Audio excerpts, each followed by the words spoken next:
So we are going to talk about another JACPA issue now. And today's own is going to be on another question someone sent to me inbox. So I will just read it now.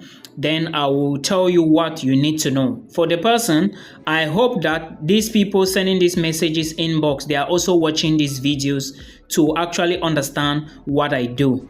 Now, the person said, I am an HND holder. What certificate can I verify or legalize? I want to study in Croatia. This is not the way the question came in, but I just decided to put it this way since it's all the same. Okay, now, if you want to study in Croatia, first of all, what are you using the HND for? Are you going for masters or you are going for bachelors? But remember, most schools in Europe will not allow you use HND to apply for master's degree. Even if you force it and apply, they will not admit you. So you have to note this. Before you use HND to apply to any country in Europe, make sure the department you want to apply to in that particular university is actually aware and has given approval. It's so important, guys. Now, let's assume that you want to study in Croatia and you are going for bachelors. The documents you need to legalize or verify and legalize are 1. Your WAEC certificate if you are Nigerian, your O-levels and A-level certificate if you are Cameroonian. If you are a Ghanaian, you will use your WASI. These are the documents that qualifies you to apply for bachelors abroad. And make sure your results are very good. If you have other results that you want to step it up, you can also add the transcript and the degree, like in the case of this person with HND. If you have HND already and you want to apply for bachelors, make sure you add your transcript for HND and the degree to the legalized documents. Then you legalize them to a greater extent. Add your birth certificate because it's going to equally help you to gain the admission. Now, if you are going for masters, HND is not enough. I do not know if schools in Croatia accept HND for direct masters, but in cases where they accept that, do the same thing. Okay, I hope you understand this. Now, you have to understand that every country has its own procedure. There are some countries that you will also need your police clearance certificate to be legalized and, of course, authenticated before you can use. All right, so you have to all put all this into consideration. But again, when it involves things like this, countries that involve verification or legalization or authentication and legalization, they are almost the same thing, right? You have to pass with those documents from the competent authorities to confirm that those are the copies of the true originals. So you just need to take the documents and also add your police clearance certificate and, of course, medical certificate in some extent. I know some schools or some countries, like in the Czech Republic, they will ask you to bring medical certificate, but some countries will not ask you. So it all depends now on which country you want to move to. Like for the person for Croatia, I hope this video will help you. Also verify. Also check the school website. A lot of people run to Milton without going through the school website. Most times the school website have all these details you are asking me. Okay, if you still don't understand, check more detailed videos on my YouTube channel with name Milton Fonkwa, or you book an appointment, then I will call you and we talk from there. Today, we are going to be answering another question I got inbox so that everybody can benefit from this. The question reads as follows. Greetings, Milton. Please, I want to migrate to the Republic of Ireland because there is a program there I want to study at Limerick University. This is the question from the person who wants to move to Ireland. Now, I would like to know how much it can cost, from tuition fees to bank statements and accommodation costs. Presently, I'm planning on a budget of 4.5 million. Okay, this is the question, and to whosoever has such a question, I would like to draw your attention to the fact that I'm teaching people here and also on my YouTube channels so that we can all benefit, but many people do not know. Go to YouTube and watch detailed videos. My YouTube channel name is Milton Fonkwa. Thank you. That's the first channel, by the way, because I have two. Now, let's answer this question. This person says he wants to go to Limerick University. So now, what is the first question here? He said, I would like to know how much it can cost. Tuition and bank statement. First of all, you have to go to the school website, bro. You go to the school website, okay, because you already know the university you want to study in. So go to the school website. That's the first thing you need to do. Since you already know the program you want to study, go to the program website. When you go to the school website, you are going to find the program. Click on the program, and the program is going to give you every detail you need. Tuition fee, requirements, deadlines, and everything.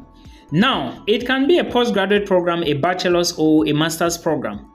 But bear in mind that in Ireland, most schools, at least 75% universities in Ireland, they will tell you to pay all your tuition.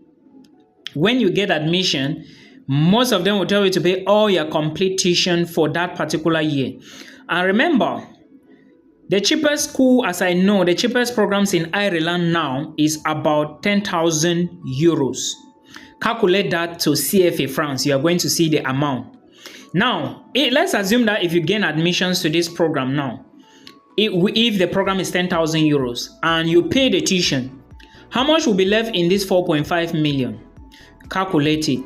Now, the balance that will be left will not be much. And your proof of funds to study in Ireland is 10,000 euros.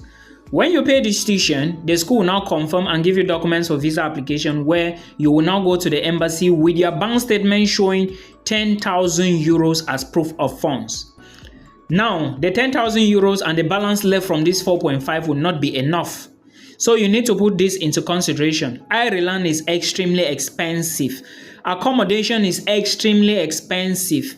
And please, if you are going to Ireland, it's good that you said Limerick, because I think Cork and Limerick are somehow affordable. Okay, the other big cities are very expensive. So consider this money. This money cannot take you to Ireland. That is a fact, I'm telling you. Check my YouTube channel. You are going to understand more. If you need a one-on-one consultation with me, you know where to book an appointment. Milton, I would like to know a country where I can go and start my life with a skilled job. A very good country for that matter, where one can settle for long. That's option number one. Option number two, a good country with a good economy. Option number three, I can also work and pay my bills. And the last one, and save something meaningful. Okay, let's talk about this question, guys, that was sent to me inbox. If you are looking at countries where you can settle down, which has a good economy or with a stable economy, also where you can work and at least save something, then you need to understand that you have to be ready for the task ahead. What I say ready for the task ahead, I actually mean that you need to have saved a lot of money. These countries, I'm going to be listing them to you. You can work in these countries. You can plan your life in these countries. There are job opportunities in these countries. And equally, in fact, everything is going to be helpful. Like the economy is good and everything is okay. So you can leave after you finish your studies and definitely save some money. One, let's begin in Europe. Germany is a country to consider. Two, Denmark is a country to consider. 3, Sweden is a country to consider. 4, the Netherlands. The Netherlands is a country to consider. 5, Ireland. Ireland is a country to consider. 6, the United Kingdom. Though the UK have a problem with job opportunities right now, but I think the UK is still better than so many other countries. So you can consider the United Kingdom. Now, these are my very best in Europe. Now, let's go to Americas. Before we go to Americas, let's talk about Australia's. If you take Australia and New Zealand, they are very good places to go. Then for Americas, we are talking about Canada. We are talking about the United States of America. These are the countries, if you go there, you are not going to regret. However, remember, These countries will require a lot of money if you are going as a student, maybe 15 millions plus, but again, they are great places to go. So you just have to decide and make sure you pay attention to details. If you are looking at countries where your skills can pay you faster, take Ireland, take Canada, take America, take Australia, take UK, to an extent the Netherlands. These are the countries that I know that if you have a skill there, or if you are skillful, they can easily hire you. But not that some, like the Netherlands, you might require to speak Dutch in most cases, okay? But there are still some international companies that can recruit you without the aspect of Dutch put into consideration. I hope this helps you till we meet again.